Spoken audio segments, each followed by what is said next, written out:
Yan, good morning mga idol. So prepare tayo sa ating almusal at tayo ay mag-uumpisa na naman sa pag-abuhat ng mga mabibigat na bato sa ilog.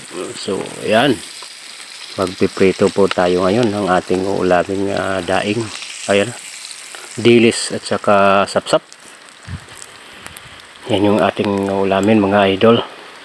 So habang mga kasamahan ko nag-aantay ng almusal, so magluto-luto muna tayo para ilagay natin sa ating tiyan, dahil maya-maya na naman sasabak na naman tayo sa buhatan.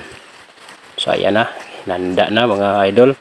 Walang baso, dito muna tayo maglagay sa sa baon ng niyog, dahil hindi tayo nakadala ng baso. Mayroong ng baso pero naku po, nanginitawakan, kaya ito na lang naisip kong paraan, yung baon ng niyog. Masarap to kasi. So ayan, prepare na tayo. So ayan mga idol, tirada na.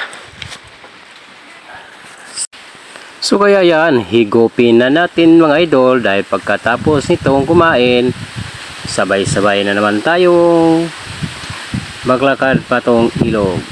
Kaya mga idol, antabayan nyo lang po ang aking mga video, kayo'y matutuwa sa aking ipapakita. So ayan, naghihanda na kami, paalis na kami. So ayan, bye bye, hanggang sa muli mga kaibigan. Sana hindi kayo magsasawang manood sa aking channel at maibabagi ko sa inyo ang mga kaganapan araw-araw. Bye bye.